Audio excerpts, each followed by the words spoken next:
Cursed by the old gods in Bethany, we are 5 immortals doomed to walk the earth until we complete our 1001 tasks. After centuries of digging around, we are finally ready to complete our destiny and die. We are, for now, the Immortals. And after a week gone, we are back! Yay! Yeah, why did we take a week off? Because the holiday party. The God's holiday party. It was a week long. Yeah. Well, it's like the solstice. It's important. Yeah. Keep track of our intricate mythology, Lee. Yeah, it's very important. Sorry. I thought it was because of Christmas, and then I was just like, why is that a thing still? That is definitely not why we took it off. It was because the intern was drunk at a holiday party. You need to release a companion book about the old gods. Oh, yeah. To go you along get with right on that, Adam. I might. It's gonna. You don't know me super well. But we can get to know each other by saying our names. I'm Austin. I'm Adam. I'm Sarah. I'm Lee. I'm Pedro.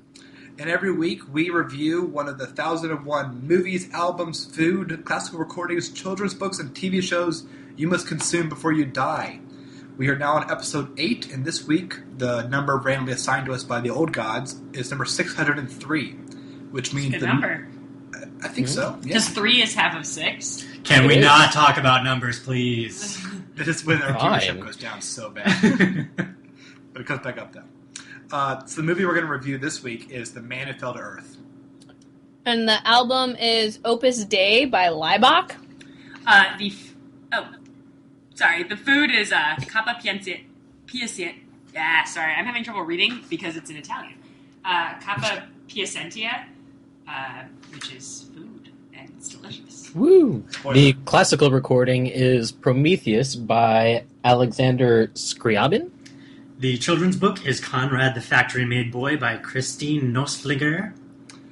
And the TV show is 24, made by Jack Bauer himself. But before we can get into those reviews, we definitely have a hinge fact, because there's no way that... Oh, we totally have a hinge fact. Cool. Oh my god. Yeah, okay, so there was going to be the best henge, a great henge, made out of fridges, like refrigerators in New Mexico, called Stone Fridge. But then in 2007, the city demolished it because they hated it. And so it died, and there is no more Stone Fridge. And I feel we should all mourn that loss, as it was a great part, a great entry in what I will keep talking about as the history of Americans building Stonehenge out of weird stuff. Well, there's no better way to give tribute on an audio format than a moment of silence, so... We'll do that off the air. Yep, we'll do it Yep. Okay. We'll edit that in. Just edit in a minute of silence. A whole minute. Our listeners know how little this is edited, so don't worry about that happening. And the reason we do a hinge fact each week is because after every review, we give a rating out of 0 to 5 hinges, as you will shortly see after we review the movie for this week. The movie is The Man Who Fell to Earth, which is a 1976 movie by Nicholas Roeg. Weird movie. Wonderful movie. Weird movie. Introducing the movie. He just got off this big thriller, and he was able to adapt this sci-fi novel with the same name, and it starred the rock god himself, David Bowie, as an alien who falls to Earth because his planet has a drought, and he's going to try to save them in a very 70s-like way. So I dressed up as this David Bowie for a couple days back in 2008 as part of On purpose? Yes, as part of a university scavenger hunt, but I hadn't actually seen the movie, and I had to dress up like a David Bowie character, and someone was like, just wear this. And so I had the weird hair and the big glasses. Do you have photos of this? I don't think I have photos of this. I had to dress as 4 different David Bowies over the 4 days, and definitely my most successful was Ziggy Stardust, which there are pictures of. But yeah, I had a kinship to this movie that I immediately recognized upon starting to watch it. Well, if anyone has photos of that, be sure to get a hold of them so we can put them up on Twitter. Obviously. Yes. So this was my second time seeing this film, and I always like to start these reviews by asking who hasn't seen it before. I believe that's all of you? Yeah. I have not seen it. Yep. So Sarah and Pedro tried to sneak in their thoughts early, which means I'm going to go with Adam. Adam, what did you think of The Man Who Fell to Earth?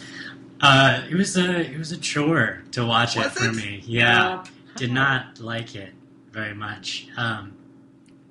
Yeah, I'm more into, I guess, mainstream blockbuster. Call me a. So what's it like living all these centuries before these mainstream blockbusters? Were you just bored? Yeah, you have no idea. Once Jane Brockheimer was born, you're like, finally. Yeah. It's all gonna be okay. He has returned. It's one of our it's our most abstract films so far. Oh, for sure. Yeah. Oh my god, so abstract. It's crazy. What's it though? Yeah, there's no like consistent like the time just kind of jumps around and like there's no explanation of whether it was a day or 3 years that went by. Yeah, but that's not really abstract. It's just It's true, yeah. There's a part where David Bowie's taking out his human eye contact. I feel that's pretty abstract. No, I don't know. think so. That's not by the definition of abstract. I mean, you're not abstracting from they're solid ideas. The alien sex scene is abstract. Yeah, Yeah. that's okay. Well, Yeah. okay, let's also note, there's an awful lot of graphic sex in this film. Like, it's I'm really glad I didn't end up watching this in the plane, which was my original plan. Because I was going to warn you about really awkward. But no, I agree. I wouldn't call it abstract. It's trying to be avant-garde. It's trying to be surrealist. But it has consistent characters. Like, the characters have, like, David Bowie's character has motivations, weird as they are, and a clear sort of arc. Yeah. The girl is weird, but she's supposed to be enigmatic, I think, in part. We're not supposed to totally understand why she's doing the things she's doing. I have to kind of agree with Adam, though. For me, the lack of...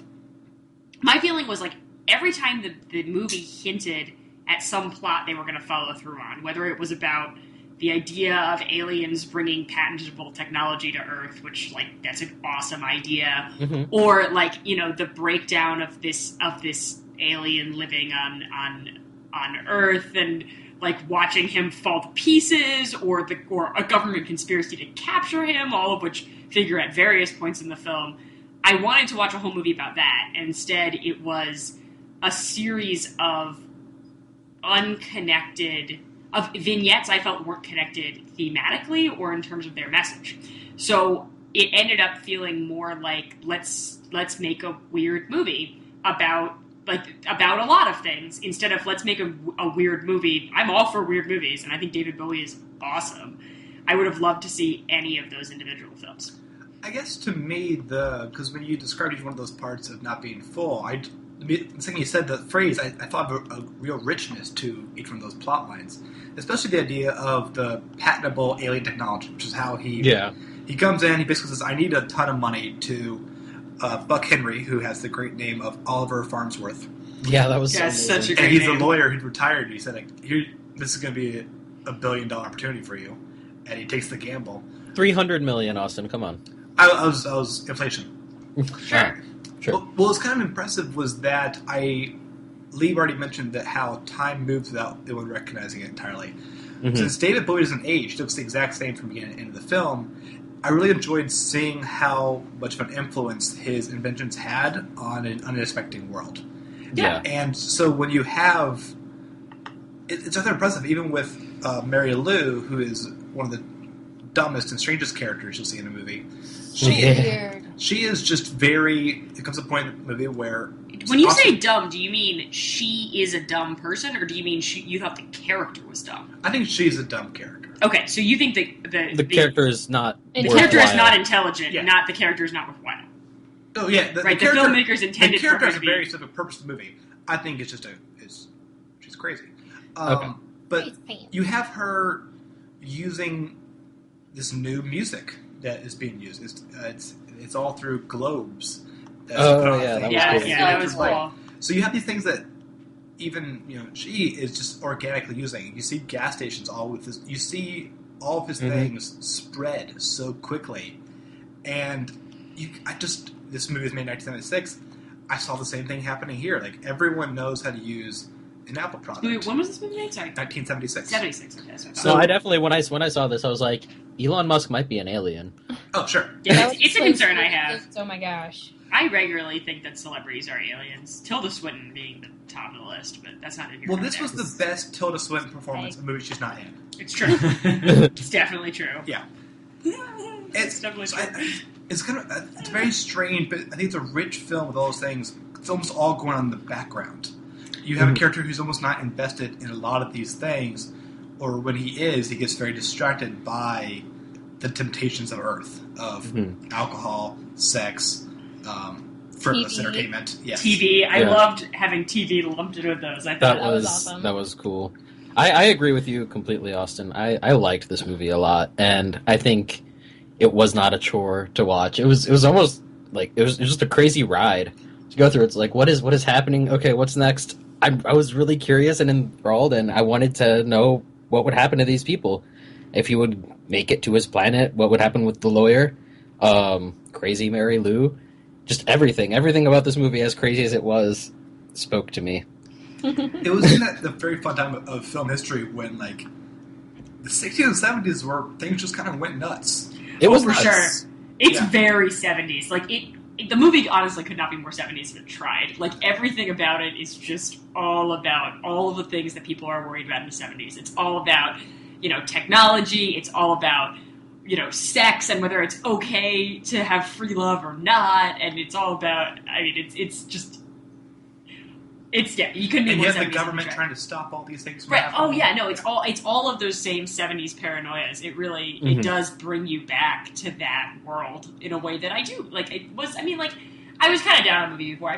There's a lot that I liked about it. But, my feeling was that I had trouble, I don't know, maybe it just wasn't to my taste. I had trouble with it because of its total lack of...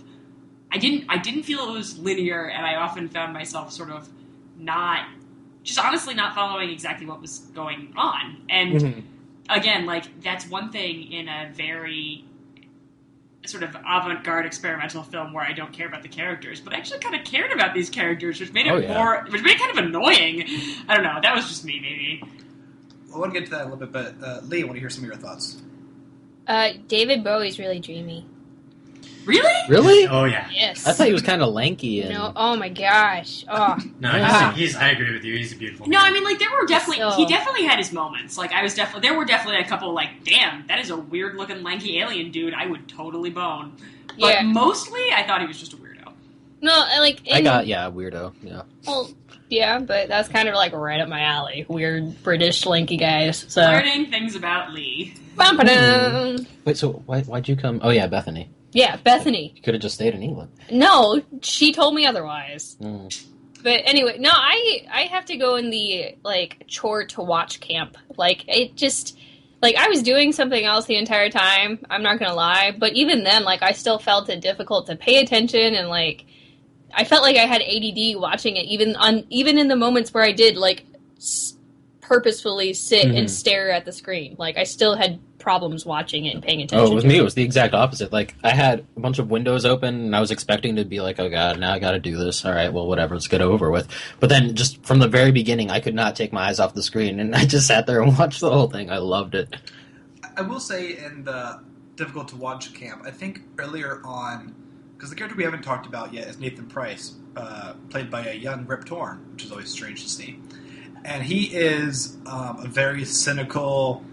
Oh, the professor. The professor. You are nothing like my father. Oh, that was so creepy. So he, like, early on, they try to almost have parallel storylines going on between him and David Bowie's character.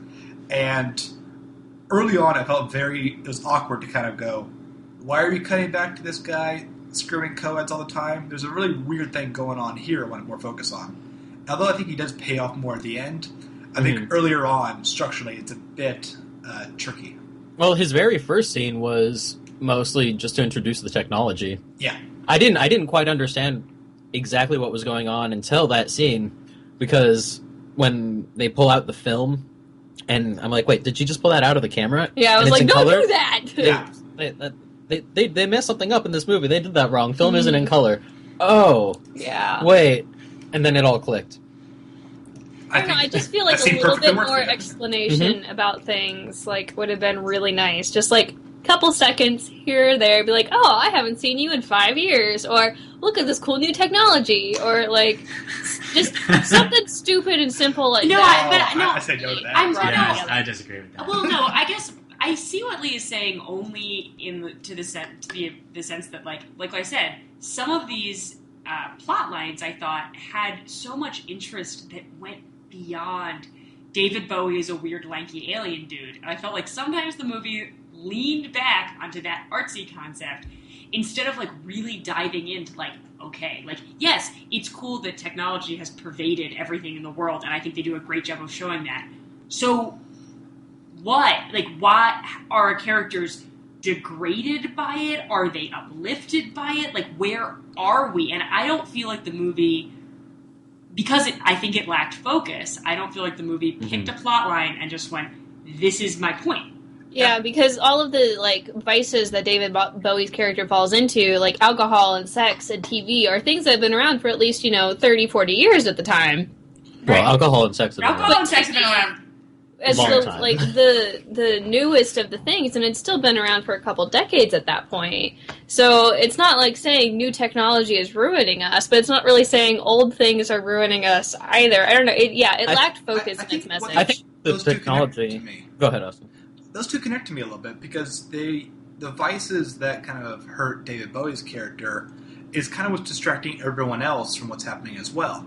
You have a giant company coming out of nowhere who is basically infiltrating the entire culture, and people aren't really noticing because it's shiny, but also they're also in tune to alcohol, sex, and television. That it's something that you kind of keep seeing the world change around you, and it's very easy to lose focus of what you value the most when all of these things are just always there.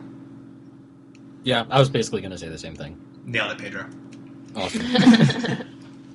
Wow. So what should we henge this? Yeah. I wanted a few more things because you mentioned earlier talking about Mary Lou as a character. Oh my god. It seemed like you were, I didn't know if you're defending her a bit or I don't know. I think dumb is a little bit an understatement? No, I think it's reductive. I think she's interesting because she's really the only person who's a person. Well, I mean, she's a normal person. Well, and she is. She's a deeply normal person, right? She's just an elevator girl, and she doesn't know how to use an elevator. Who does not know how to use an elevator? Fair, admittedly. And I think she's one of the few characters who really, I mean, she goes into it treating David Bowie's character as a human. That's where she starts, right? Like, I'm gonna hang out with you, and as he gets weirder and weirder, she kind of just goes with it. And I guess that could be seen as a lack of intelligence, but I saw it more as a kind of, like, bumbling acceptance that doesn't really get anywhere else, at least at the beginning. And then things get more complicated, but I don't know. I think I agree with you. I think she saw, here's this guy, he's from out of town, British, really interesting. I'm gonna have a few drinks with him, and she liked him as a person and went along with it. Not much more to it. But I think that I think she's important structurally because she's such an she's very human. Like, at some level, like, I found her behavior to be very human. It's motivated by some combination of love and not really knowing what she's doing. And she fundamentally sort of wants to help and wants to be a good person, and she gives in to her own foibles sometimes, and other times she comes above them, and she's such a contrast to David Bowie's kind of, alien performance. By the way, I really think that David Bowie is actually an alien, and that this movie... He's got something going on, because he hasn't aged in the past. Just about him. Like, this is just... this is a biopic. Like, I'm pretty sure. In the history of David Bowie, this is him at his most drug use, and he has talked a lot about how he's never been more stoned than he was on any project. Yeah, good. Which I totally believe. That makes sense. Yeah, that makes sense for his entire performance. And definitely it completely works. I assume Mary Lou was also stoned the whole time. She I definitely comes assume that across as whole stoned. cast was really stoned the entire time. The director was definitely stoned as well. Definitely. But Mary Lou, I totally understand her as the kind of the focal point of having someone who's interested in David Bowie not because of greed, because he is a millionaire. Right. When Well, yeah, she didn't know who he was at first. And she's going for a more endearing, loving thing, but she's written and performed in the weirdest way possible. I think she's actually the weirdest character of the bunch, including The alien. Because, he passes out in her elevator. She thinks he's dead, so she weirdly drags him to his hotel room. Picks him up. Yeah, picks him up, which then was leaves him there? baffling. Yeah, that was impressive. Really? Okay, maybe I'm outing myself as like a weird deviant here, but I think she panicked and was like, I don't want to be seen as the person who killed this person since I didn't, so I'm going to take him to his room so that it looks like he died there instead of in my elevator. So I instead didn't of think he calling was for, dead. Yeah, I instead would've of just calling for called for help. help, or saying, "Hey, But this she, guy no, passed exactly. out." She thought he was like dead though. Now, admittedly, that was dumb. I give you that. She's a dumb character. But I don't think it's like, I don't think if somebody dies in your elevator and you are the elevator girl,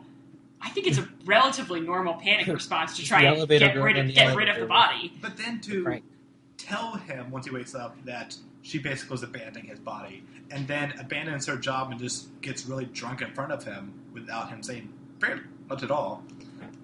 She only questions his TV behavior after he's bought his 15th TV to stare at. This is fair. And That's a fair point. She's going, wow, you do like watching TV when he has towers of televisions all playing at one time. This is fair. I assumed it was a business thing. Like, he was basically, like, you know how when you see a banker, it'll be him in front of a million monitors with a bunch of charts and whatnot. I thought it was something kind of like that, but maybe not. Shows. Or, like, that's what she would see it as. Be like, oh, he's doing his work. Well, I guess that makes sense since she was so dumb. Yeah, but not dumb, necessarily. No, she was dumb. She was simple, but not dumb. I would say dumb go. and incompetent. Oh! And screams a lot. When she called him does simple, scream a lot. that was... I liked that. Because you don't hear simple used a lot. No. I immediately thought Simple Jack. Shall we Okay. finish on the list? Adam, you haven't talked as much. I want to make sure you get some thoughts in before you some edges. Sure. So, I agree with you all on Mary Lou. I think that you're looking at her as a person, though, and I think she's more of a, like, as a character, she's more of a symbol of, like, everyone else, because most of the characters are very involved in the company, Worldwide Enterprises, which is a great name for... it's so good. Yeah.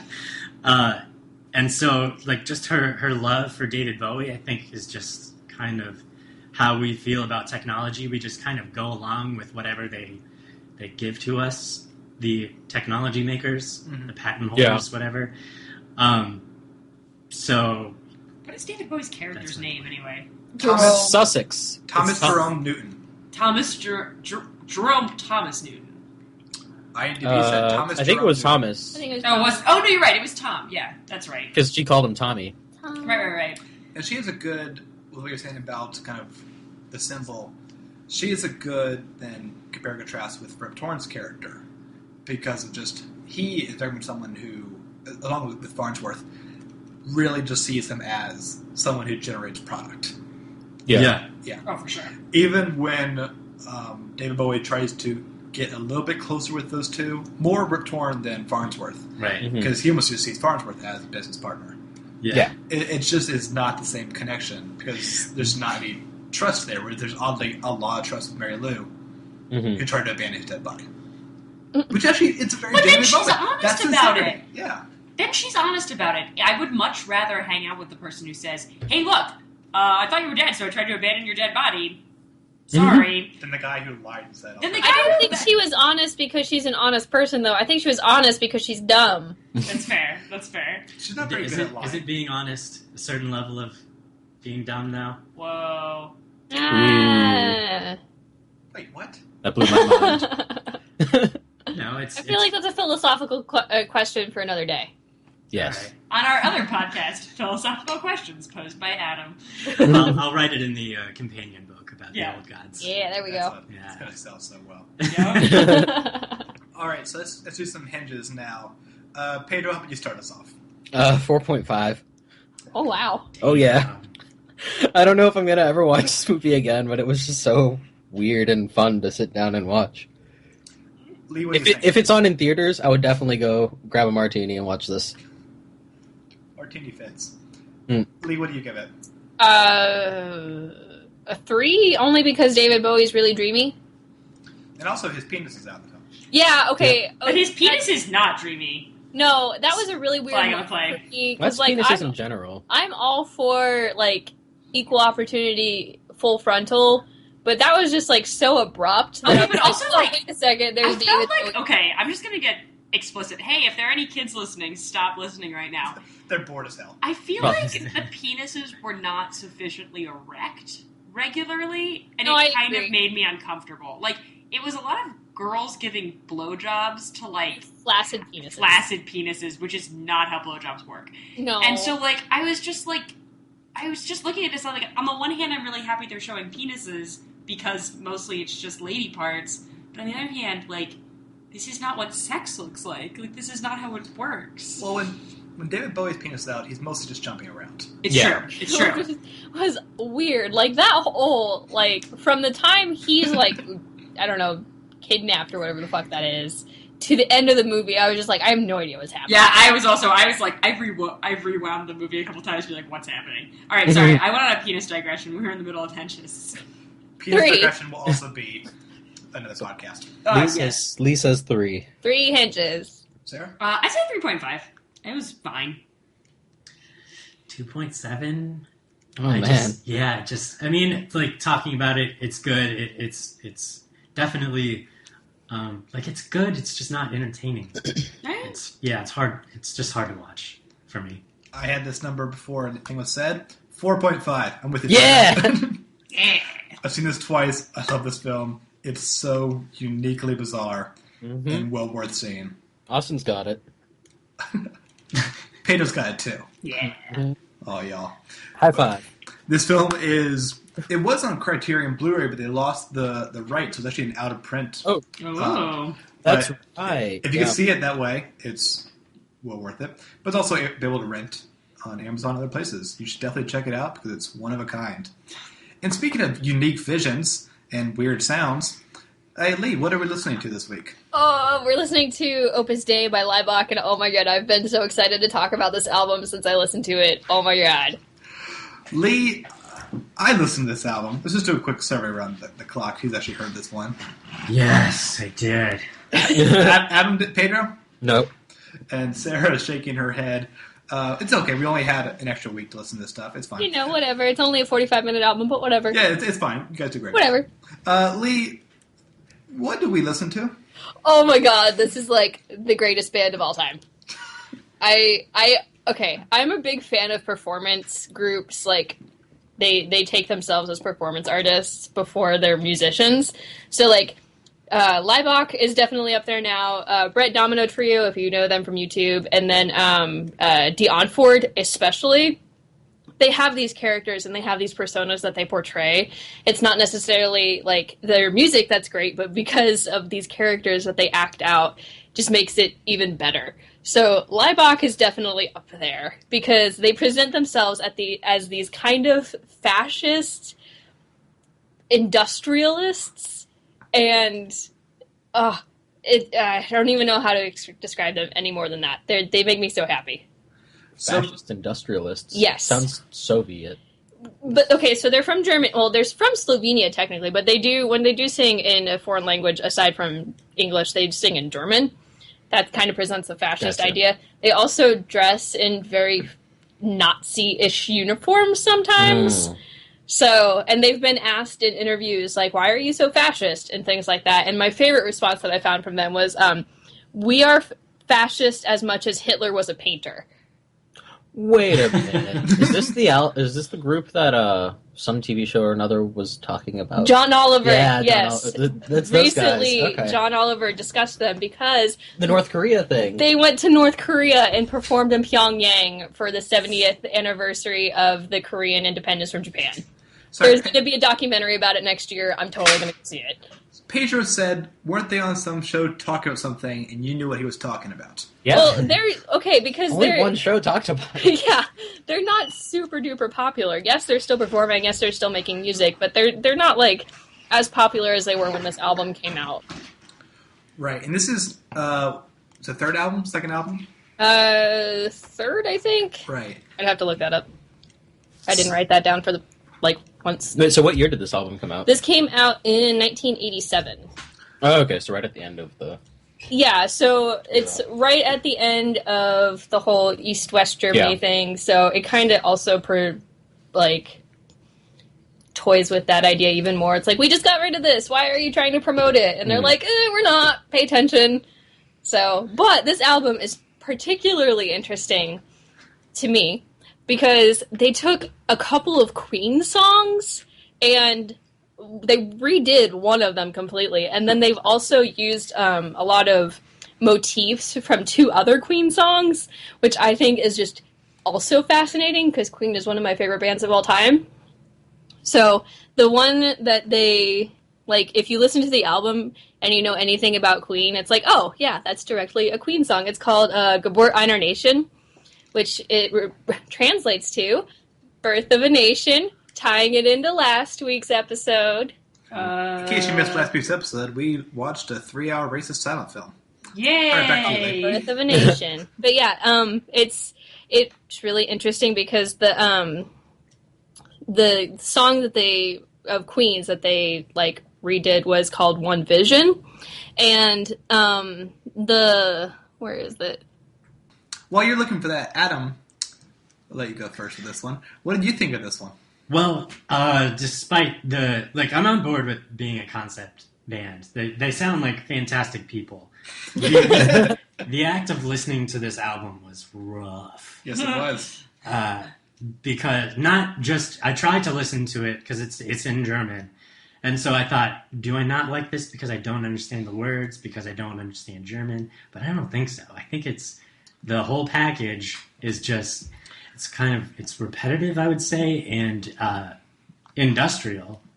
It doesn't sound like, I think it's a stretch to call this music. Oh, shit! Well, we eventually got to a song that's in English called Life is Life. Mm-hmm. Oh, that's a great song. Which I guess was my favorite song. I think I'm also putting song in quotes here. Mm-hmm. But I was wondering, is it because I actually know the words are being said? Yeah, and I'm still not sure. I don't think so, because just them saying life is life over and over again, I was looking for some deeper thoughts about that, but... Yeah, that's not a particularly deep thought. Just liking that, I haven't listened to the album. That's not a thing. I remember the verse, I think, went into more detail about how life is, in fact, life. Yeah.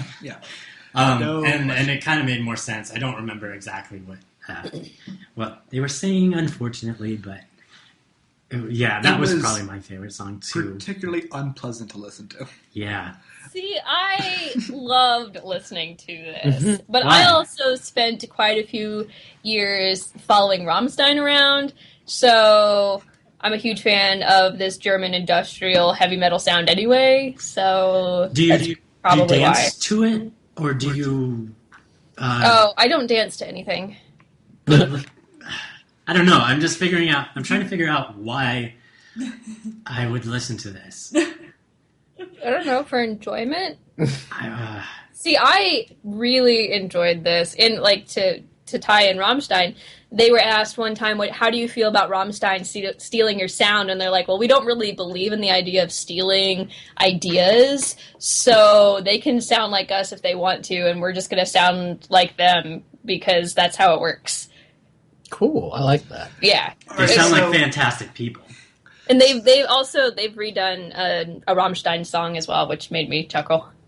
So, Lee, if you had to recommend one song people listen to, and we'll put a clip of it at the end of this podcast, what song do you like the most? I would definitely go with Geburt einer Nation, because it sounds exactly like a Queen song, except done by a German industrial band, and it was fantastic. And I found the quote that I was looking for, the lyric. I wanted to make sure I got it right. It's one race, one hope, one real decision is in the Queen song, and they say it word for word, except in German, in the in Leibach's song, Geburt einer Nation, but it has a completely different feel when it's, German and industrial and possibly fascist. German is like a fundamentally angry language. Yes. It very much is. Wow. I wish I had more to say about it, but then I'm not sure I do.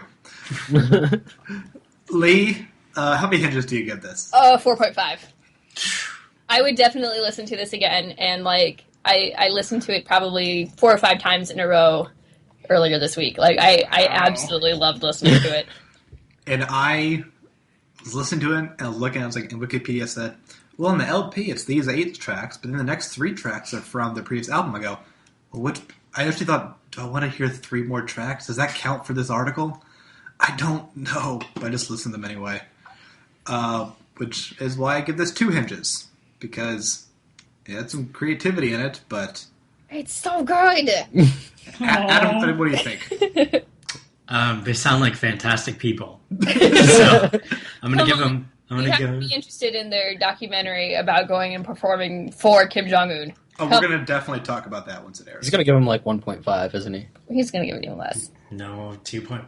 Yeah! I was going to give them a 2, but they're fantastic people. I feel like you just shamed Adam into a higher rating.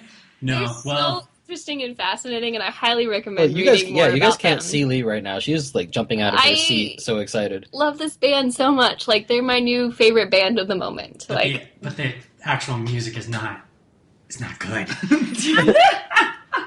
I like guys.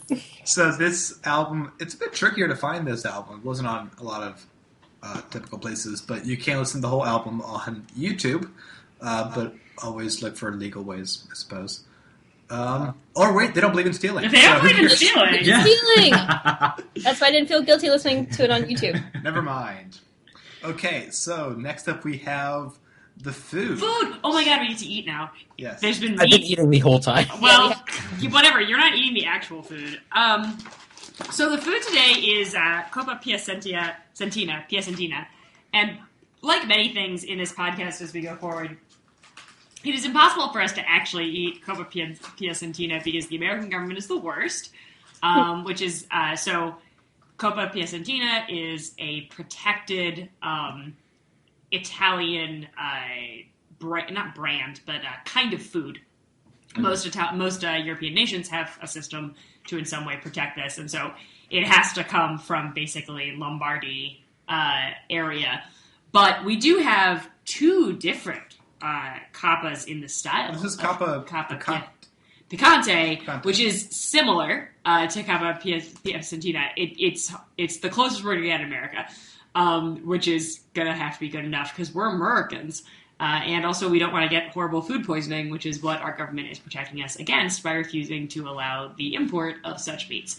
But we do have it, so I know that Lee and Pedro just bought salami, which is not the same thing. No, it's not. I did actually try Coppa last weekend, so I have thoughts on it. Oh, Coppa's the actual cool. muscle, right? It's the actual shoulder muscle of the pig, and they cure the whole thing. It's so good. Sure. We returned once again to Italy, which we went to for Oh my the gosh, so cheese a few great. weeks ago. So we have 2 different types here because they had one that was made here in Chicago, and they had one made in New York. So Sarah is starting with the Chicago one, right? No, New York. Nope, she isn't up to the New York one. The New York one, I think, is more accurate to what Coppa Piacentina is likely to taste like. It's got a little bit less going. It's a little bit less complicated than what the Chicago one is trying to do, which is something a little bit more interesting. Describe the look of this. So basically, it's thin sliced meat, which is great stuff. Sliced on one of those slicer things that you can't have in your house, or at least I can't because I cut off my fingers. And it has beautiful, lovely veins of fat, which are so great. It looks like Jupiter. It does look a little bit like Jupiter. And it's delicious, so people should eat it and comment on it.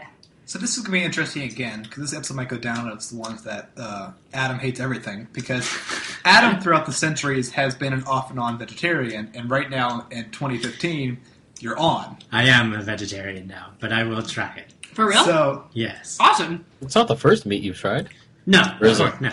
it's been around for ages. Yeah. He's off and on. Yeah. So I've probably accidentally eaten this before.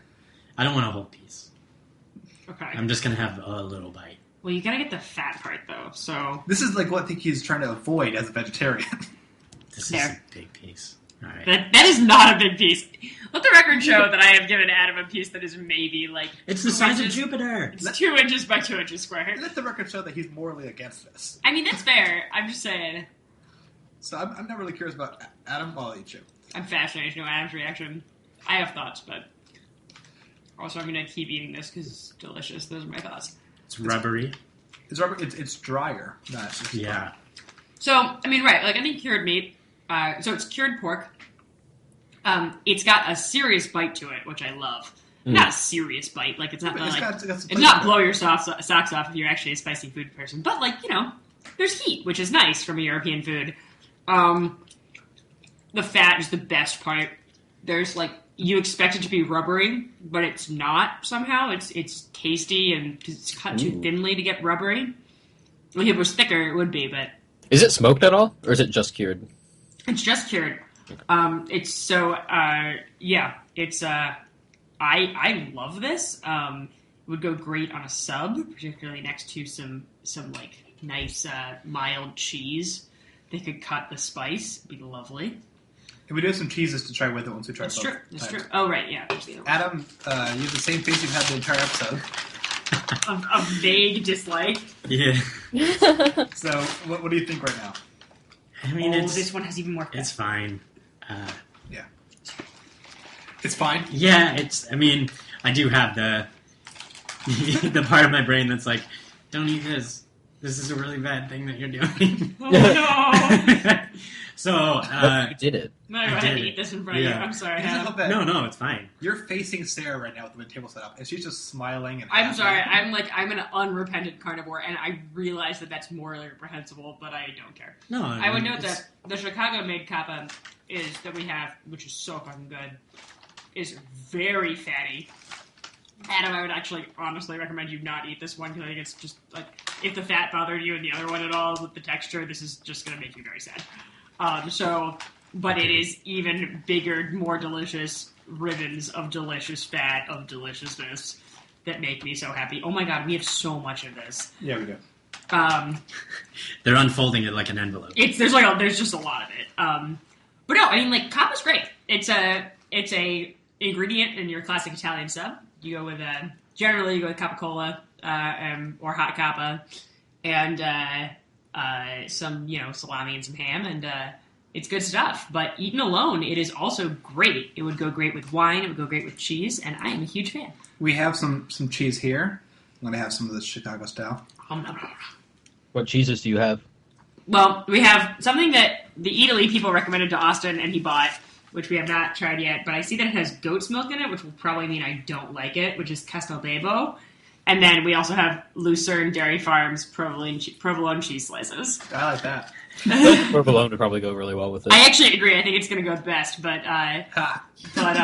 yeah. So anyway, So you're saying the cheap cheese I bought is going to be better than this fancy cheese that was recommended? no, I'm saying would go better than the fancy cheese. Not that it is Well, better. Uh-huh. Goat cheese is good too. If you wrap up some goat cheese with I the hate goat cheese. Something that I'm sure Yeah. we're going to get to later in the podcast. I didn't know it was long-time goat listeners cheese. will remember the buffalo Yeah. mozzarella. God, and we so talked at good. length about the goatness. Yes, I hate goat cheese. So, but yeah, it's hard to sort of. It's one of those things. I don't have a ton to say about it. If you like meaty, delicious, dried cured meats, you're gonna like this. If you don't, you're not. It's sort of straightforward.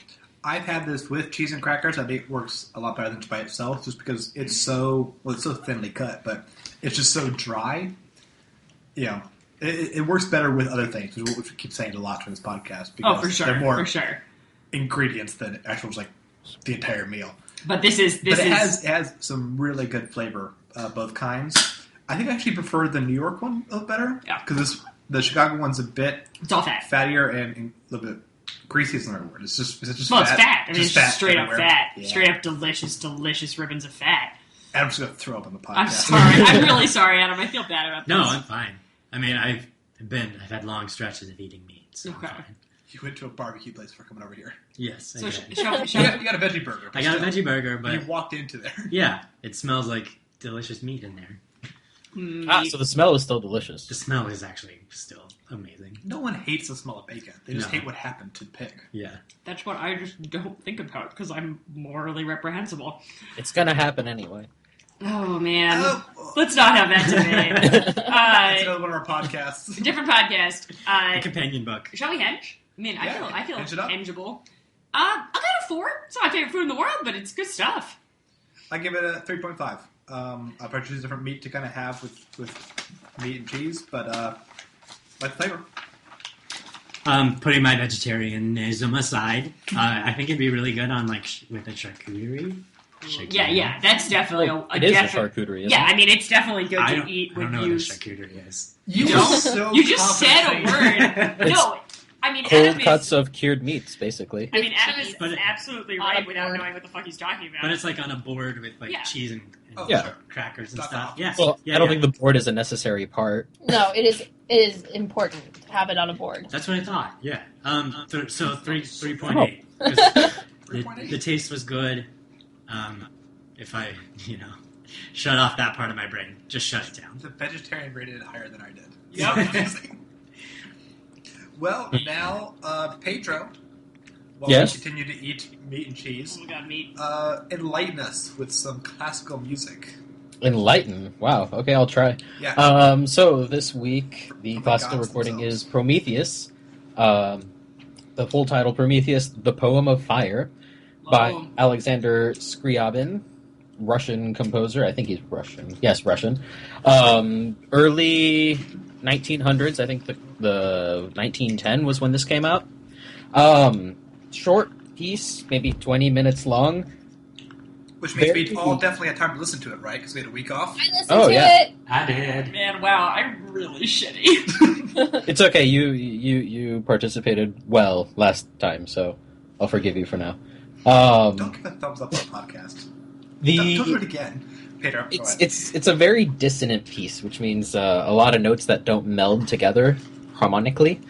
And there's actually even a chord that this piece uses a lot that gave rise to it's called the mystic chord, which is I'm not sure, I forgot what the notes are. Anyway, it's a sequence of notes that he uses so much in this piece that they're like, oh wow, we're gonna give this a name in case it comes up again. And the really cool part about this piece was when he wrote it, in the score there's a part for a color organ, which he came up with. Basically, every key corresponds to a color. Like synesthesia. Yeah. I knew someone growing up who had this exact version of synesthesia where notes were Really? colors, and it's like You could hear colors. yeah, it was basically like going to church with a pipe organ was like an LSD trip. Like it was Yeah. crazy. I heard that on Radio Lab. I don't know if he actually had it. They say that he may have or he may not have. But yeah, so he associated a certain color to a certain note, and if you cycle through the notes by fifths, if you cycle through by fifths, it goes across the spectrum. Like it'll go from red, yellow, orange, or whatever. Roy G. Biv. Yeah, Roy G. Biv. And I don't know if he was actually able to perform it because they didn't have the technology of creating something that would light up the hall with a certain color when you push a button. But a really cool video on YouTube is it's like a half-hour long. It talks a little bit about this thing they tried in Yale at their symphony tried, which was actually setting up the concert hall with this organ piano, and then they show the performance afterwards, and it was actually pretty cool. Apart from that, the actual music of it, I didn't dislike it, but it's so dissonant and all over the place that there was little that I could latch onto and continue enjoying, if that makes sense. Who else listened to this? I did. Lee. Okay, so fun story, and by fun story I mean I'm probably the only person who's going to find this interesting. I started this and then left to go get something out of the other room, and when I walked in, like, there's enough of the intro of the recording on YouTube that, like, as I walked back in, it, like, starts up really loud, and it kind of scared the crap out of me. I was like, what's happening? Oh yeah, I started that symphony thing going. Yep, okay. I enjoyed it though. I thought it'd be a really cool like movie score for like a battle scene or something. It felt dynamic the entire time, pretty much. Yeah. Like, it was one of the fastest listens we've ever had, probably because it's only, 20, 30 minutes long. But, man, it just sounded cool. It just sounded, like, epic as hell. Yeah, I was doing something mundane while listening to it, and I actually had to stop the song because it was just too exciting for what I was doing. But I agree with Pedro. It's very, very dissonant, and it's hard to pick up on a melody. Yeah. On the flip side, I do think it's a good representation of fire. If you're looking at it as just I would definitely take this as, like Lee said, a scoring of the story of Prometheus, or one of his stories. That would be really cool. Absolutely. But yeah, I'm more of a melody person. So if I have all this excitement going on, there needs to be something else with it, like either an opera or a movie or even a color show at the concert hall. But just listening on its own, I can tune it out pretty quickly. Or if it gets too loud, I turn down the volume. But like the music will take a backseat. I would add that I think it would be great to just see live, even without a color show. Yeah, that would be cool. Yeah, I want to insert it in the first 5 minutes of Prometheus, the film. yeah. You know, those weird white gods going on? Yeah. that'd be cool. That would be cool. I like Why that film. didn't you do that? Why didn't I do that? I was watching 24 all day. No, why didn't Ridley Scott do that? Oh. Probably a little on the nose. Yeah. Too on the nose for him. He Googled Prometheus, and this was the first thing that came up, and he was like, no. Wait, he made the movie called Prometheus. It's already on the nose. So, yep, that's basically all I have to say about this. Interesting. I'd watch it in concert. Again, I don't know if I'd listen to it as a CD piece again. I liked it. I was really impressed by it, and I was kind of blown back by it a little bit. You could probably work out to it. Ooh, Yeah. Workout song. There you go. That'd be an epic workout. Yeah. Doing something. It needs to be something that it needs to be accompanied by some sort of action, either on my part or on their part. You like more of a meditative music, where it just kind of it takes over you a little bit, don't you, Pedro? I do. If there's a good melody or a harmony or just anything, something that I can grab onto in a sense. And here there was not so much. Like as soon as I did find something and start grabbing onto, it would go away and be replaced by something else. Like something else would just come in and smack it out of the way, which is fun, but not necessarily my jam. Once again, this broadcast is brought to you by ADD. ADD. We all apparently have it. And so can you. Yes. Mm-hmm. So, Henges? Henge it up. Lee. I give it a 4. I'd listen to this again, especially while working out. Wow. This might become my new running music. Okie dokie. Nice. Pedro? 3.5. Not bad, but not in 4 territory. Adam, what do you think? I'll 3.5 as well. It had to have been real hard to write, and it's a song. It's a complicated piece. Yeah. Mm-hmm. I give it a 4. It was the fastest listen. It was impressive all the way through. I would listen to it again. Wow, you guys like this more than I did. I enjoyed it. All right. Well, this is the first one no one's just hated, which is nice. Yeah. That's true. I also like that kind of dissonant, angry sounding music, though, as we learned earlier. Oh, really? Yeah. So. Couldn't tell, Lee. It's just such a good album. That segment's over now. We're not going back to it. You've stated your case and you are wrong. All right, no more industrialism whatsoever. Adam, what's your book called? The book is called Conrad, the Factory Made Boy. God damn it. Yay! I like what you did there. So this is that's not actually what it's called because it's an Austrian book and it was originally written in Austrian? German. German. Austrian is not a language. Yeah, I didn't think so. 2 beers. So this was originally published in 1975 written by Christine Noslinger.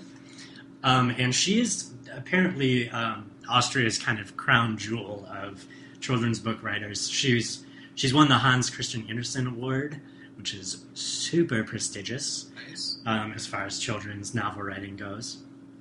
So Conrad is it's a lovely little book. I really enjoyed it. Mm-hmm. It's about a woman, Mrs. Bartolotti, who she forgets that she orders things. Like, she sees a coupon, she's going to order whatever the coupon is for.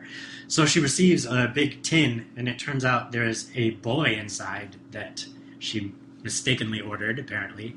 That's weird. Yeah, and it's just the most well-behaved boy, and Mrs. Bartolotti is not well-behaved at all. In fact, she purposely misbehaves and doesn't live a normal life. She makes rugs, which I thought was a wonderful little thing. So a lot of the conflicts comes between her and Conrad. Conrad's basically trying to tell her how to raise him. Yeah. So it's adorable. Yeah, it's really cute. And then a friend of hers, a friend of Mrs. Bartolotti's, comes in, Mr. Thomas, and he volunteers to be Conrad's father because he's very strict. Mr. Thomas is very strict and sensible and boring, according to Mrs. Bartolotti and me. And so he becomes his de facto father.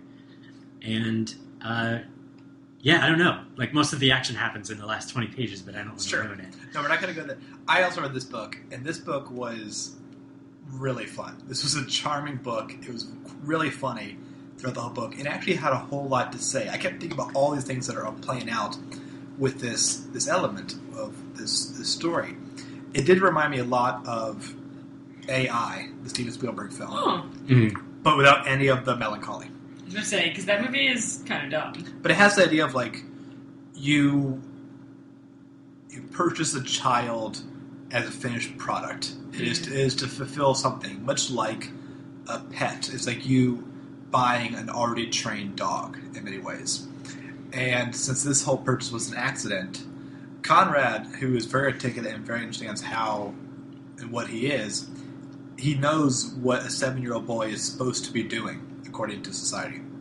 He should not have chocolates before bed, should not be talking back, should be always working on, reading, writing, and arithmetic. Mm-hmm. But so it's got this amazing thing of nature versus nurture going on, where you kind of have what's been programmed into him before he's been born, essentially, and then you have all these different characters infusing their own worldviews onto him, and him trying to discover what is important to him while also still trying to be the correct 7-year-old boy.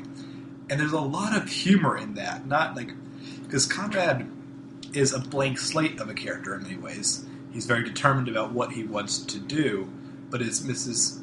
Bartolotti, and Mr. Thomas, and a friend he meets at school, Kitty, and every other kid in the school is awful. I mean, they are... I feel like that's very common in children's books. But they beat the shit out of him, like, all the time. Yeah, they call him names and they beat him up a lot. I wouldn't say that they're awful. I would say that they're just kind of, like... They're kids. Yeah, they're quote-unquote normal who kids. punch him in the stomach a lot. Yeah. That is what kids do. Yeah, and so that interesting conflict comes from what Conrad thinks is normal, and by extension, like what parents think is normal for a boy to do, versus what children actually do and what is actually normal. Because it turns out, like, the only person who, like, really likes how Conrad is behaving is Mr. Thomas, and he's just he's a lonely chemist kind of, and not very interesting by. And he wants Conrad to succeed in industrial, I think, to succeed in work, in education, to be ambitious in that way, whereas Mrs. Bartolotti wants him to be ambitious in creative ways, to all sorts of weird things, and Kitty, the girl from school, wants him just to be a kid, and Conrad wants to be a perfect society representation of what a 7-year-old should be doing. And every scene has just great humor with this. And a lot of the humor comes from not the conflict really, but just the really funny prose that's going on. So much humor and so many interesting things going on. This was a treat. I never heard of this before. I really liked this book. Yeah, I did too. And we read a translation into English, obviously. So I didn't really feel it that much.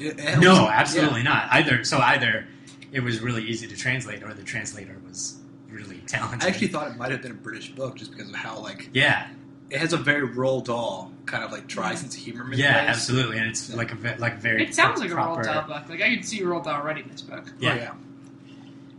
And it's a lot of fun, and it's just there's great payoffs too. There's some things that happen at the end of the book that's just so brilliantly structured. Oh yeah, the end is just so beautiful. Yeah, I really recommend this book. It was a bit harder for us to find. We bought a used copy on Amazon. In fact, the old paperback we have here says in the back, for copyright reasons, not for sale in the USA. From the 70s, looks like the UK. feds are coming for you guys. Because they're listening to this podcast. They're huge subscribers. Well, if I go to jail for this book, it wouldn't be the worst thing. Wow. It'd be a great prison story, I think. It'd be the most confusing thing. Yeah. It would be weird. Bought this children's book. For a podcast. But I really recommend this. And was I wrong? Are there more books in this series? Or did I just keep reading different title translations? I think it's just different title translations. Okay. I kept seeing Conrad the blank boy, so it might have just been different from Factory Made. That makes sense. So, Christine Noslinger has definitely written more stuff, and she always tackles really complicated issues like racism in one book. Oh, interesting. Yeah, but it's all children's books. This is an ideal book for I think elementary school kids, especially. Oh, for sure. The only issue is, and this is a weird issue for kids' books, it does flat out say that Santa Claus isn't real. At one point. Yeah, be warned. Which is a great name conflict where Thomas tries to teach him what age range is this for? It's only 120 pages. I really think it's elementary school kids. Oh, in the actual book we did. Well, don't worry. I've met Santa. He is real. He's just a really big jerk. Oh, wow. Whoa. It's not like there's a story there. In the other podcast we have, Lee hates Santa. I'll be that person, but he was a jerk. Wow. Did you not get something you wanted? No, he made a rude comment, and I made a rude comment back, and he was like, well, why'd you say that? I was like, well, why'd you say that? And it went downhill. Whose comment was ruder? That's not the point. Okay. Oh, okay. I think, alright. Go Let's get back to Conrad here. Are you ready for Hinges, or do you have more to say? This is a really good book. Yeah. No, I would just definitely recommend reading it if you're... Yeah, highly recommend it. If you like Childs. If you like Childs and grammar. Correct. Yes. Corrector. What would you give it? 4. 4? Yeah. I'm going to go 4.5. I think this is one of the best we've read, and with really kind of complicated things going on. It reminded me of that picture book we read weeks ago of just what kind of child is this, about kind of like someone coming into their own terms. Mm-hmm. This, I think, just did it way better, and translation was way better. Definitely. Yeah, it was more of a cohesive story than that one. Absolutely. But now let's go to the most cohesive story of all time. Okay, I actually get to say... I'm so excited. So actually, to be honest, the reason that I didn't do the other things in this podcast is mostly because I was watching a lot of 24. Do not find that I did so much. It's so true, though. 24 was the show that started in 2001. Yeah. Right? Yeah, I did. And it's the most post 9/11 show ever, despite being made before 9/11. Oh, so it is about counterterrorism unit special agent Jack Bauer, and season 1 is the worst day of his life, and then he has 8 more terrible days. This poor man. Wait, he has 8 more? I'm only on his second day. He's going to survive? Yes. Yes. Spoiler Spoilers. Okay. Jack Bauer no point survives. Jack Bauer. The gimmick of the show is best known for, because this was during a huge moment of serialization for network TV. This show has 24 episodes a season, and every episode takes place in real time, so every episode is 1 hour long. And when the commercial breaks happen, it's still going. Apparently, people stop moving in the. No, they don't. It keeps time. Yeah, it's actually true. They stop moving in time. No, they just drive to the location. It's true. They just actually get across move. L.A. or New York or London. You can't think about the commercial breaks too much. Yeah, don't think about it too much. That's when they all pee. Yeah. Well, the problem is watching it now. You actually see because it has the time flashing and then it goes black, and then it comes back with the same, or with a different time, with the new time, if you're watching this on, like, Amazon or what have you. Yeah, without commercial. And really every time funny. I'm sitting there, I'm like, oh, that was a 3-minute commercial, that was a 5-minute commercial. So this was what was so funny to me about the show, just to start it off. I watched the first 3 seasons of this show live, when it was, so this was like 2001, 2, and 3. I was probably in like 9th grade. Again. And man, yeah, I was going on that kind of rotation of 9th grade, and I loved this show. My dad loved it. Like, it was a whole thing. Like, we were really, really into 24. I remember this happening and back then. Yeah, it was a thing. It was unlike anything that was on television. And what's really funny is, I was talking to Austin about this and how it is the birth of serialized television. I mean, there's no standalone, not the birth of serialized television, obviously. There've been serialized television before, but 24, there are no standalone episodes of 24. You can't have a standalone episode. If you didn't watch the episode before, you are screwed. And I remember at the time, there'd be that element of like, people would drop off and be like, I can't watch it anymore until it comes out on DVD because I didn't tape it and TiVo doesn't exist.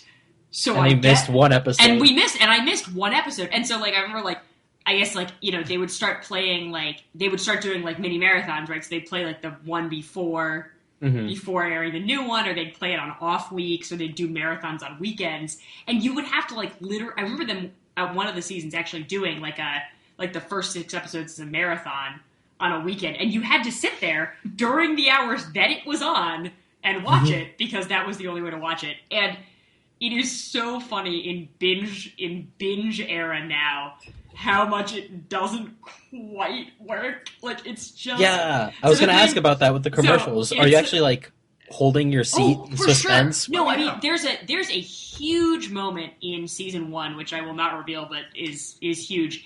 And I had remembered it as a cliffhanger that happened over 2 episodes. Because my family had so been on the edge of our seats and, like, chattering about it, I remember. And when I actually watched the show, it was a commercial break cliffhanger. But because we actually used to watch, like, 5 to 7 minutes of commercials, it was horrible. I mean, like, horrible. And so what I think the most striking thing when you binge is the every hour amnesia problem, which is every hour, it's a new week in real life land and only literally a minute in 24 land. So in order to explain to the audience what's happening, everyone starts restating exactly what has happened minutes before. My favorite example of this was in season 3, where literally they restate a character's entire emotional motivations, her relationship to other characters, and the tragic event that has happened to those characters, simply to say, we should probably be nice to her today. Which is basically just, let's catch the audience up in this useless bit of dialogue in the first 2 minutes of the show, because otherwise no one will have any idea what's going on. When you binge it, it looks like every single character is mentally deficient. No, it does not. It is amazing. I love it. I feel like the shtick is pushed really, really hard in the show. Oh my god, it so is. Watching it live on television when it first premiered was probably useful, but watching it, binge watching it, it's like, well, I need this in half an hour. I have to have it by 4:30. It's like really that, 4 though. o'clock. I like that because you hear that in normal movies or TV shows all the time. Be like, oh, I'll call you in an hour or something, or I need something in 30 minutes. And that doesn't mean anything to you because it's not real time. It's movie time or TV time. But in this show, since it actually does everything in real time, there's more weight to those words. I don't see it as, like, cheesy that they throw in their actual schedule. I see it as very beginning actually working, making sense in that. Okay, but the idea that you can do what they're doing in LA is laughable. The idea that you can get across LA in fewer than 3 hours, like to get from one place to another, is nuts. Jack Bauer. He's Jack Bauer, yeah. But Jack Bauer literally gets across the city in 10 minutes with no explanation as to how he did that. Like, he's not shown getting off a chopper. Like, he's in a car in the first season, and it's like, what is his car has a screen on it. It's a special car. Jack Bauer is an American superhero. Oh my god, it's so true. Only that So makes sense. if you can get past the technical faults of it, Yeah. it's a wonderful show. So let's do a quick go around the table. So Adam, you've seen every episode. Yes, when it was on. I watched 2 through 6 when it aired. I caught up on 1 during that, and then I quit during 7. But for this podcast, I watched 7 and 9. So I'm only missing 1 season. Sarah, you've seen probably half the show? I saw 1, 2, and 3 when they aired, and then I rewatched 1 and about half of 3 before recording. And Pedro, you... I watched season 1 over 2.5 days. And me too. I watched it so fast. And then last night I watched 4 episodes of season 2. Something like that. I'm definitely going to finish season 2 because it's on Amazon. And then we'll see from there. But I want to keep going because I am in love with this show. I'm in love with Jack Bauer. It's so dumb. I can't believe I did not watch this when it was a thing. There was all this hype. I didn't understand why back then. Now I do understand why. And Lee, Kudos 24 Kids. Shout out to you guys. You know who you are. Yeah, they listen. Lee, and you've seen about how many episodes? 3 3/4 episodes. Okay. So we have a But I wide... feel like I have a very good grasp it's of on the there, show. right? Honestly, you do. The show... Sorry, I feel like I'm talking a lot, but I want to talk about season 1 and both the things that are wonderful about it and the things that are terrible about it, since I feel like that is the season. terrible thing. Let's start with season 1. We'll talk about that, and then have Adam and I go through the whole history of the show. Sure, We are sure. doing the whole series Hell yeah. because you guys haven't seen the best seasons So, I mean, or the worst seasons. the first thing I'd note about season 1 that I find entertaining is that although it is although 24 is the archetypal post 9/11 show, season 1 is a pre 9/11 season. Your villains are Serbians, not Arabs, which is really jarring in a kind of weird way when you compare it to something like Homeland, which in many ways is... It's the writers of 24. It is 24's successor in every relevant way, I think, in a lot of ways. Including bad plotting. I agree. But 24 is... It's... Honestly, the thing that it is most like, I think, is like a comic book. Every episode is a comic book. I mean, it's Jack Bauer's a superhero. He can be anywhere and do anything and punch anybody and they immediately fall down and die. There is a line when his boss says, "It's Jack Bauer, he can do the impossible." Literally. a superior said that to someone in the show. And without us really having the basis to believe that to be true, there's pre-show stuff that Jack Bauer is supposed to have done that makes everyone be like, oh, it's Jack Bauer. It's like a superhero. It is. The last episode I saw of the show had him, I believe, kill 50 people in a video game-like style, just walking in the hallways, looking around bullets. It's like button mashing. It's button mashing, but also he threw a butcher's knife into someone's neck and he cut off someone's head with a samurai sword. Well, those are the special moves. Yeah. That's when you season hold. 9, right? That's when you hold down L trigger and up and A, and that's the move. Amazing combo. He did not get hurt once. Nope. He's invincible. Except for emotionally hurt. Yeah, he's not a cold man. He's got a lot going on in his head. So Pedro and Lee both started the show between our podcast episodes, and both of you had the same reaction while watching the episodes. They said to us, saying, "How is there still more things happening this day?" Yeah. It's so true. They do not stop. In the first episode, he tranquilizes somebody, his daughter is kidnapped, and other shit's happening. And it's just how is there more things? How are there more things going to happen? They find more, and I'm so glad that they did. Sometimes. A plane blows up, someone's running for president, so much is happening in the first episode. Well, that last one's normal. But but it goes to what Sarah's saying about a comic book, because watching a full season, and the most recent season was only 12 episodes long, but still watching... Is it only half a day? Yes. Okay. In the last 10 minutes of the episode, it goes 12 hours later. Oh. So That's technically... So it really is it's 11.75 episodes in real time, and then the last few scenes are after they all took a nap. Apparently. Actually, they're all dressed the same. Never mind. Nothing happened in those 12 hours. But it has the idea of, comic books now, when you read, a Marvel comic, you'll have them do a so many issue arc, and they know how to, slow things down and pace things out. No. There is no slow down episode 24. There's just episodes where less shit happens. And not that much less shit. Like, no, I'm racking my brains to think of an episode of 24 that I've ever seen that does not include, for example, a major explosion. Something explodes almost every episode. Yeah. Yeah. Not every single episode, but almost every episode. Someone gets shot every episode. Like, it's... Even if it is something that's not as... I can't say mundane, because nothing in the show is mundane. No. But something that's relatively less exciting, it still is made exciting somehow. They figure it out. And even... For some reason or another, you find yourself emotionally invested in someone driving a car. Like, or like hacking a computer. Yeah. It's super exciting. Well, this is crazy because... It's so late. It's so late 90s. Sarah has seen this, but Chloe O'Brien is the second lead of the show, and she's only started in season 3, right? That's right. She?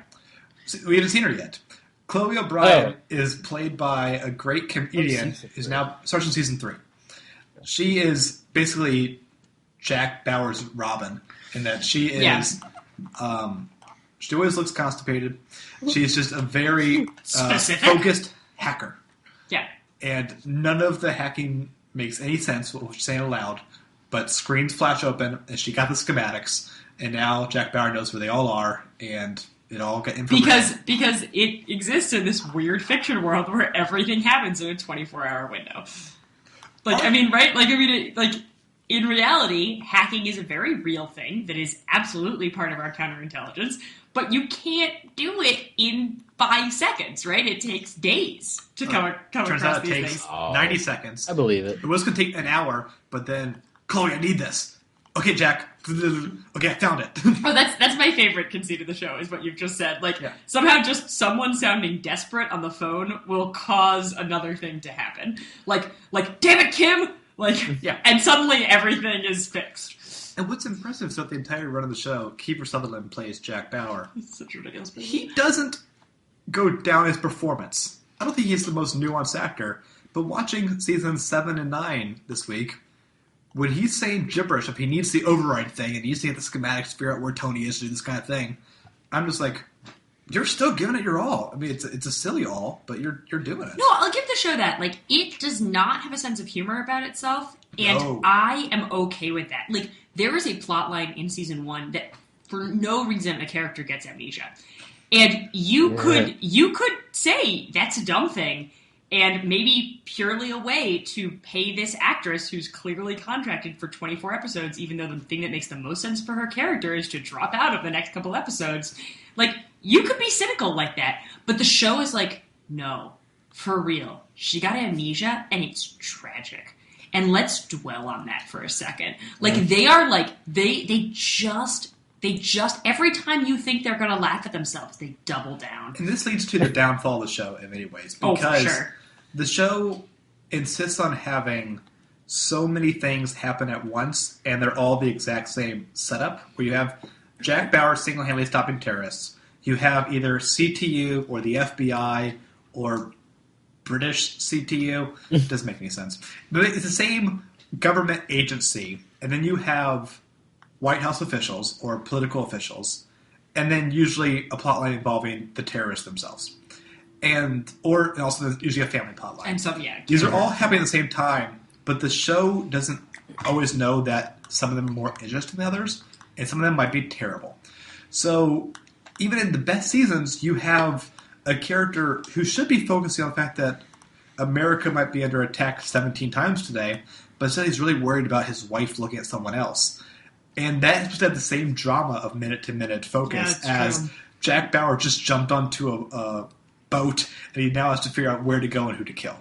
The answer is everywhere and everyone. But that is also what's kind of charming about the show. I mean, my family was really into it when, like, my brother and I were teenagers, and my mom watched it, my dad watched it, and, you know, my brother was into the action, and my mom was into the personal drama, and I didn't totally know what I was watching, and I think my dad just really wanted Jack Bauer to punch Osama bin Laden in the face, because we lived in D.C., and 9/11 was a thing, and that was important to us.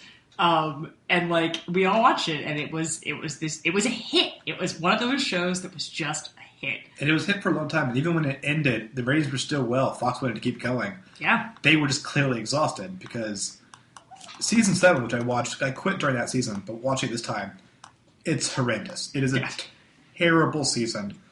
It is just bonkers terrible on every plot line.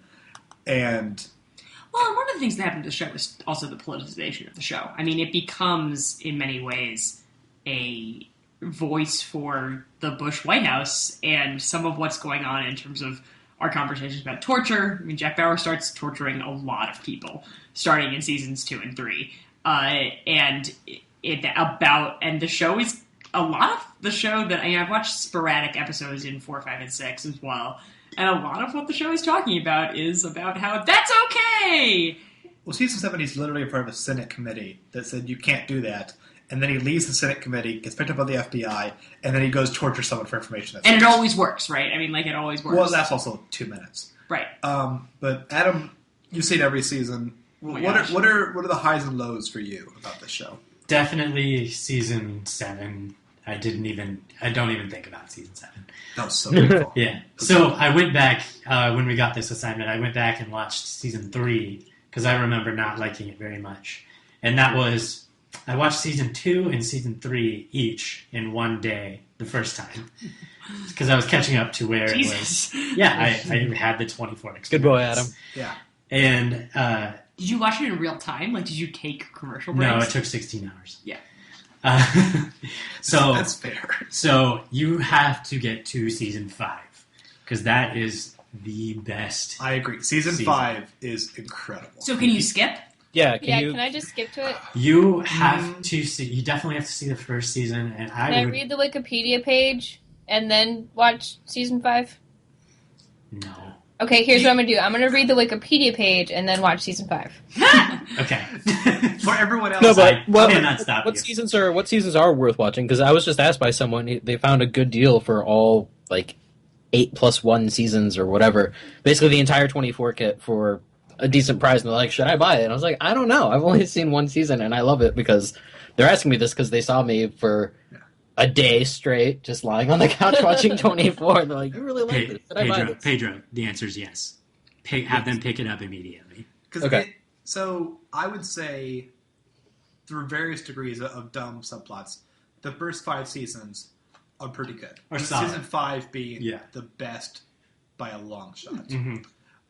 Season 6, if I'm remembering the villain correctly, still has some good stuff in it. Then I had a weird 2-hour movie in Africa. Then 7 is terrible. No. Mm-hmm. I skipped 8, but then I came back to the one that came out last year, which is 24 Living of the Day. And after a stupid slow beginning, the last, 8 episodes are incredible and arguably the best the show has ever been because it's a lot easier to plot 12 episodes than it is to plot 24 episodes. Which is why every season sometimes fizzles out by the end because... Or in the middle. Season 1 actually finishes very strong, but the middle, the late middle episodes maybe I can't remember exact numbers, but 17 to mid-afternoon maybe. Mostly the amnesia late afternoon part, is kind of because that season starts at midnight, and I think there's a lot more sense to starting a little bit. I don't know. Here's a question I don't know. Do all of the seasons start at different times, or do they all? Because season 1 starts at midnight, and season 2 starts at 8 in the morning. Right, season 2 starts at 8, but so does season 3.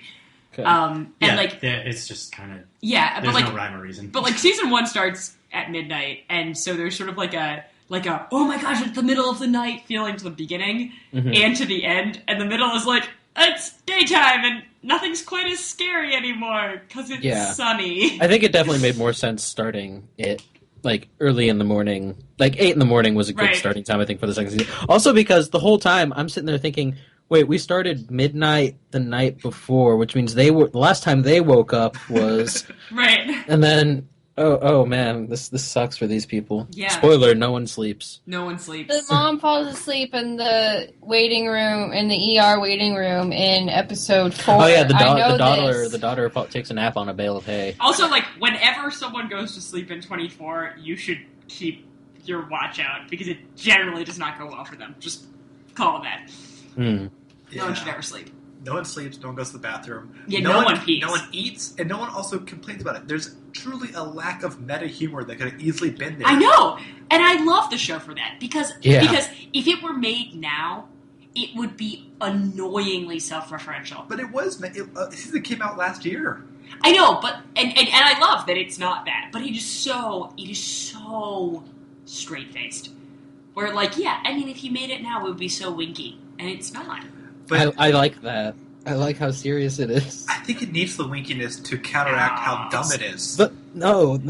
I think it needs being dumb to just that's the humor. You got it. If you're gonna find humor in 24, it's just in everything that happens because it's a dumbass show.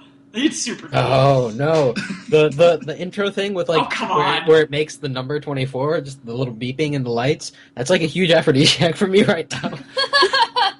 I see that and I get really excited.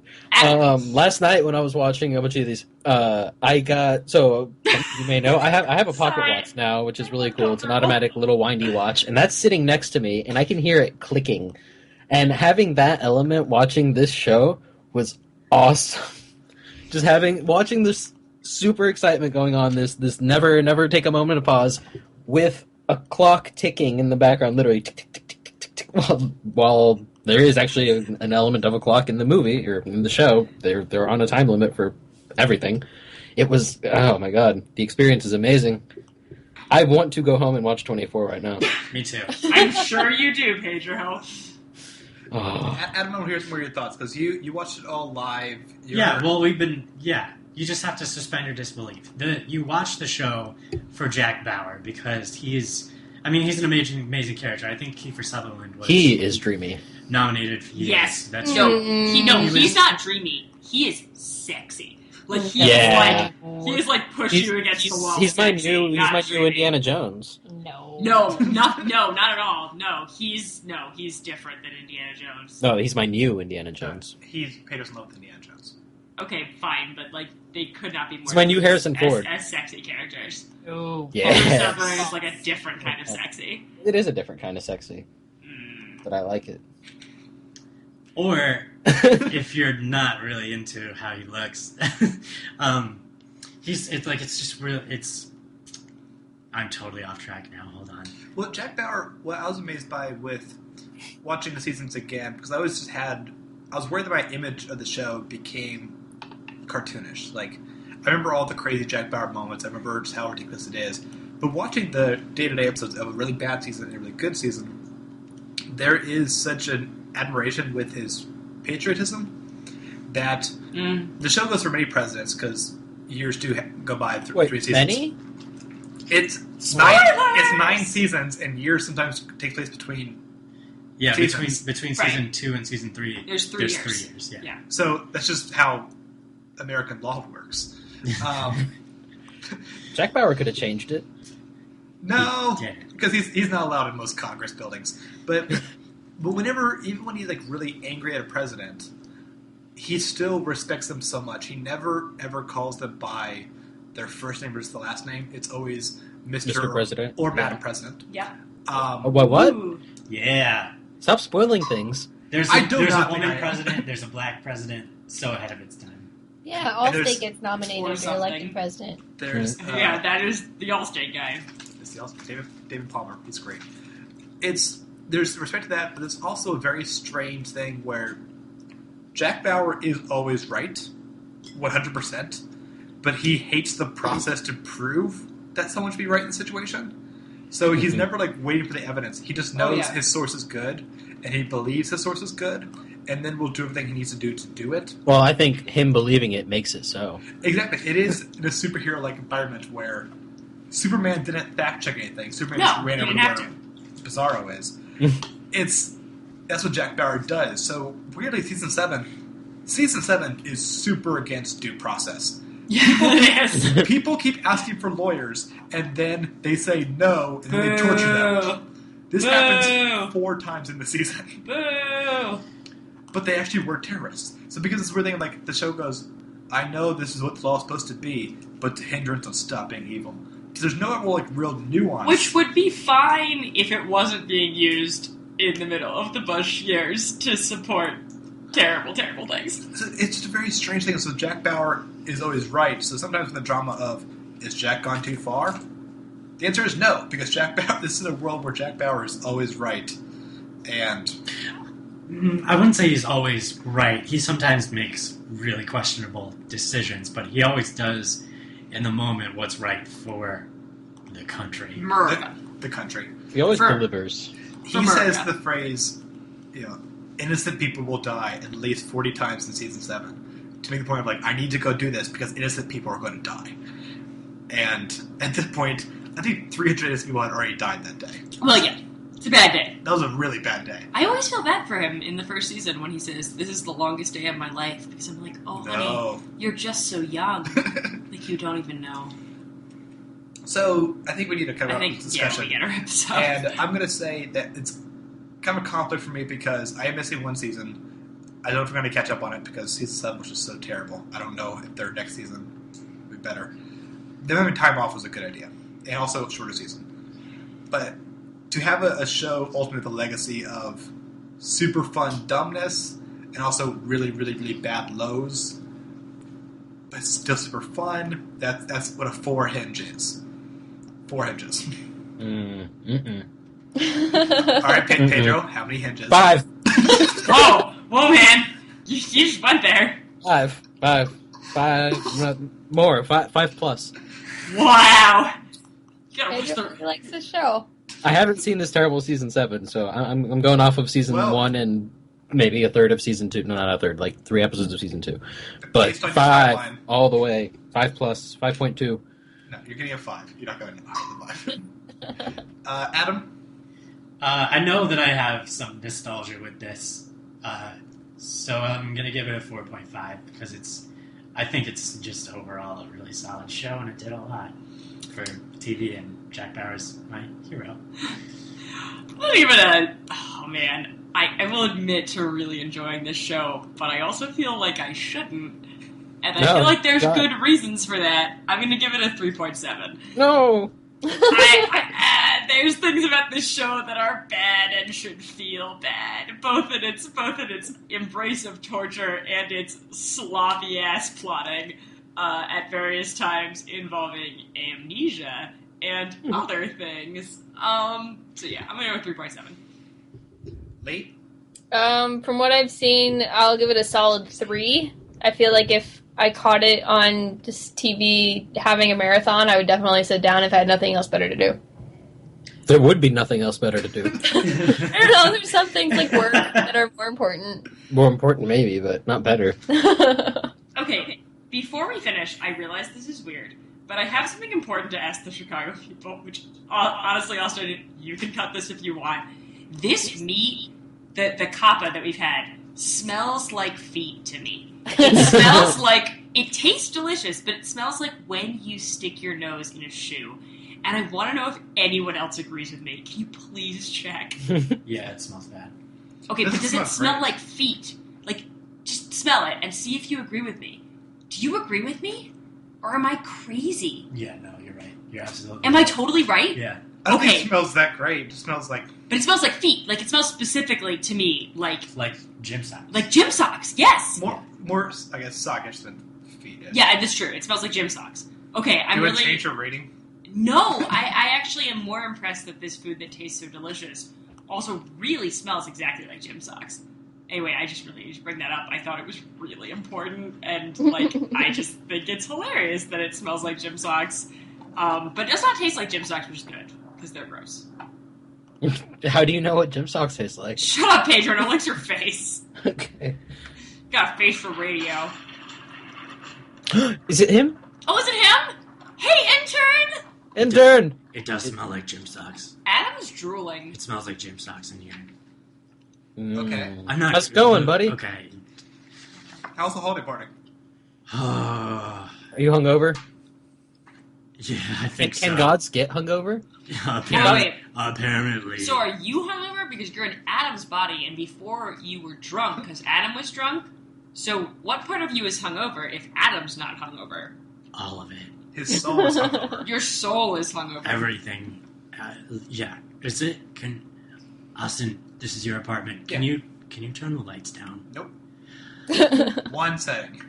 Oh, okay, let's Yes. get this over with then. Are you What's so our hungover number? that Adam will be hungover after this? I It's don't think hard. it works that way. I don't even want to think about. I don't care also about any of you. Aww. Hey. Wait, but we care about you, intern. Yeah. I don't care that you care about me. Have a drink. Well, will that even help? That's just going into Adam's body. It's true. I feel like we don't understand the biology. Oh no, that didn't help. That did not help at all. Okay, all right. Your next number is 218. I'm pretty sure. Yeah, that's right. I think That's you right. should go 218. away and Do you barf in write the this nether down at all? realm. Yeah. Do you ever double check your facts with the old gods just to make sure He's gone. this is correct? Hey, wait, Adam. You've never met intern. Why does he always possess you? I haven't. I don't know. But like, intern's great. Like, he's kind He's of my fun. new. He's kind of my new best friend. Like, Well, I'd like to meet him because he always makes my mouth smell like vomit. like garbage. Like I've eaten all the garbage I think I'm starting to like him more in than the you. world, and It's I a only eat concern. garbage. So What's the number? 218. 218. 218. Oh, boy. Which means... Oh my god! I have the caprices. I have Pocket D caprices. Wow, you're real excited about that. Yeah. You look it That's up fast. that's exciting, dude. Caprices by Nicola man. Pocket. Well, Classical music is your jam, isn't it? we'll have Oh, a very musical episode next time because we have the musical on the town. Oh, fun. Alright. Lee, what's your album? The album is Fragile by Yes. Ooh, some prog rock. Prog rock. That's the way to be. And the children's book is The Biggest Bear by Lynn Ward. Aw. where we'll discuss, is it? And the food is rata potato, which is a kind of potato. I And guess. The TV show is... I'm going to... Oh, get you're gonna this. fuck this up. Yep. Zatoichi Monogatari. No, it's not bad. Satoichi Monogatari. Yeah. Yeah, that's about right. Monogatari. Yeah, Japanese is actually, awesome because you can just sound it you out pretty much exactly. Just, yeah, that's all it is. German's the same way. No one likes your album, Lee. It's a great album! So, All next of week, them. we are going to be reviewing those things. Until then, please leave us a review on iTunes that you will Please. find our show. We already have one review, and we're very thankful for it. Please get some more. You can follow us on Twitter at The Immortals Pod, where we give links and pictures to the things that we've talked about and reviewed. And also, we want to hear your thoughts. Twitter is too short of a forum for that. We want to hear your articulate thoughts about whether or not you thought David Bowie was sexy, whether you thought Jack Bauer was sexy, whether you yes. thought Salami was sexy. There are many sexy options. Please email us at theimmortalspodcast@gmail.com. We'll be back Thursday next with episode 9. So, once again, thank you all so much for listening. My name is Austin. I'm Sarah. And Adam. I'm Lee. I'm Pedro. We'll catch you all next week. Enjoy this weird German sound. Eine Lösung, ein brennender